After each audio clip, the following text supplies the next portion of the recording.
Welcome to US Briefing. The content of the briefing includes: why travel restrictions are being weaponized. Jessica Lange, I might retire now. Hollywood is putting profits over creativity. Federal judges select new congressional districts in Alabama to boost black voting power. Former Aces player Hamby files discrimination complaint against team, WNBA. Georgia State Senate to start its own inquiry of the troubled Fulton County Jail in Atlanta. Why travel restrictions are being weaponized. Telegraph. The recent diplomatic row between India and Canada has highlighted how travel restrictions and visa suspensions can be used as a means of expressing political discontent. India has suspended visa services for Canadian citizens following accusations by Canadian Prime Minister Justin Trudeau that India was behind the murder of a Sikh leader in British Columbia. This has affected around 80,000 Canadians who visited India in 2021 and the 1.4 million people of Indian heritage living in Canada. The use of travel restrictions as a political weapon is not a new phenomenon. During the Cold War, Americans were banned from visiting the Soviet Union, and travel restrictions have been placed on visitors to Cuba and citizens of Muslim-majority countries by the U.S. China has also used travel restrictions against Palau due to its diplomatic relations with Taiwan. However, there is an economic risk to limiting tourism, as the travel sector contributes significantly to global GDP and job creation. The World Travel and Tourism Council estimates that international tourists spent nearly £16 billion in India in 2021. Jessica Lange, I might retire now. Hollywood is putting profits over creativity. Telegraph. Oscar-winning actress Jessica Lange has revealed that she plans to phase out of filmmaking due to a sense of deep disillusionment with the type of films being made today. Lange, 74, who recently released her third book of photographs titled Derive, said that creativity is now secondary to corporate profits in the film industry. She lamented the loss of wonderful films by really great filmmakers and the lack of emphasis on art, artist, and storytelling. Lange criticized the prevalence of comic book franchise films and the frantic editing techniques used in modern productions. She also criticized the ageism that she feels still exists in Hollywood, even when it is run by women. Lange's decision to retire from acting does not mean she is giving up performing altogether. She will next be seen in an adaptation of Eugene O'Neill's Long Day's Journey into Night and has a Marlene Dietrich biopic in development. Federal judges select new congressional districts in Alabama to boost black voting power. The Toronto Star. Federal judges have ordered Alabama to use new congressional lines that will create a second district where black voters comprise a substantial portion of the electorate. The judges stepped in to oversee the drawing of a new map after ruling that Alabama lawmakers failed to fix a Voting Rights Act violation. The new plan could potentially result in one U.S. House of Representatives seat flipping from Republican to Democratic control and the election of a second black congressional representative in Alabama. The judges ordered the state to use the new lines in the 2024 elections. Former Aces player Hamby files discrimination complaint against team, WNBA. The Toronto Star. De'Arica Hamby, a former player for the Las Vegas Aces in the Women's National Basketball Association, WNBA, has filed a gender discrimination complaint against the league and the team. Hamby alleges that the Aces created an abusive and hostile work environment for her after she informed them she was pregnant. The complaint also states that the coach, Becky Hammon, asked Hamby if she had planned her pregnancy and told her she was not holding up her end of the bargain. The WNBA conducted an investigation and suspended Hammon 2 games for violating workplace policies. Georgia State Senate to start its own inquiry of the troubled Fulton County Jail in Atlanta.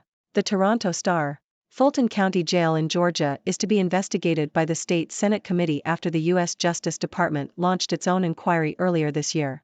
The jail, which houses around 2,600 inmates in 2,254 beds, has a troubled history, including unsanitary conditions and violence.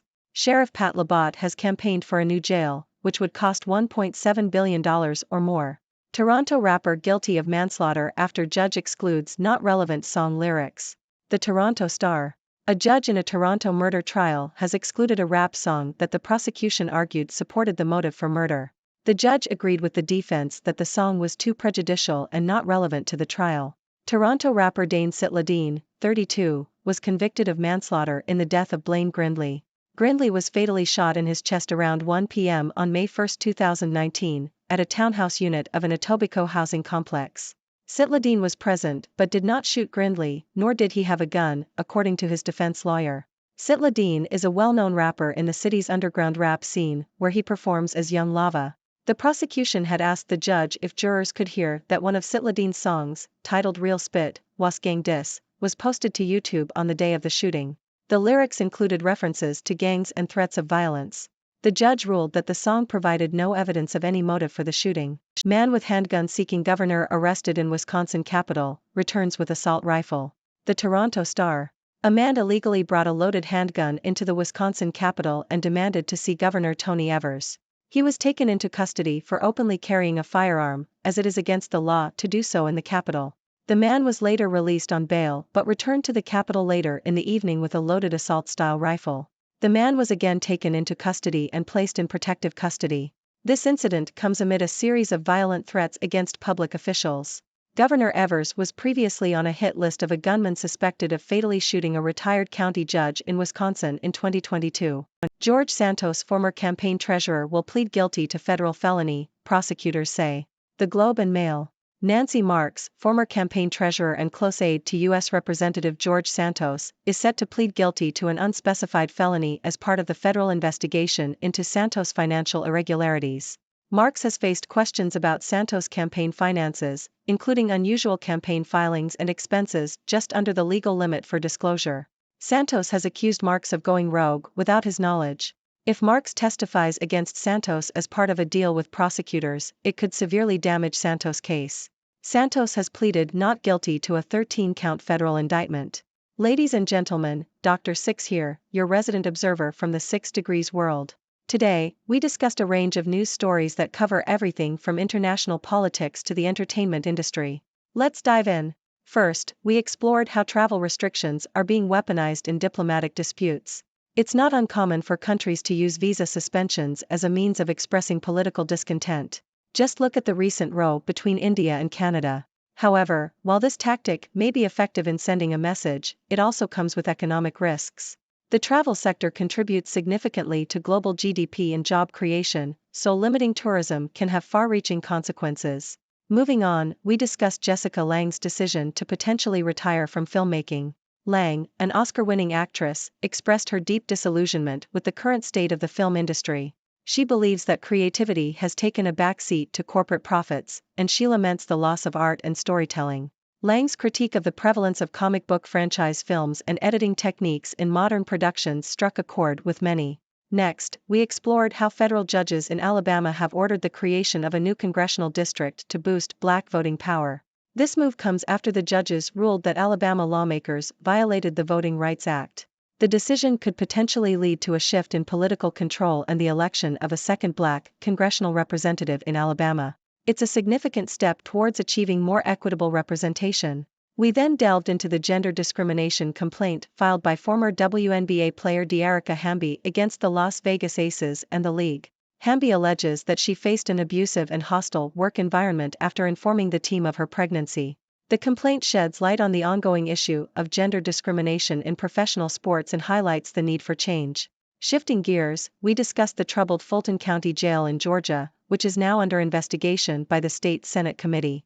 The jail has a history of unsanitary conditions and violence, prompting calls for a new facility.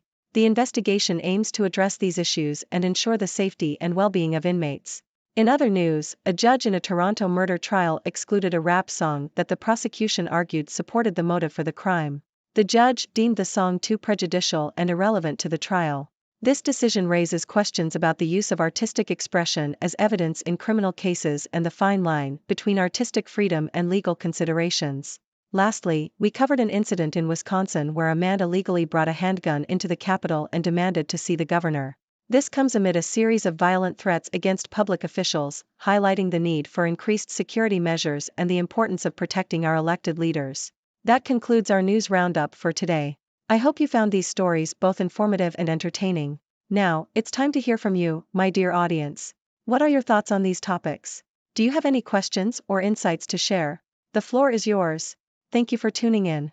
The content above showcases the latest briefing reports and analytical synopses, thoughtfully curated by the 6Do team.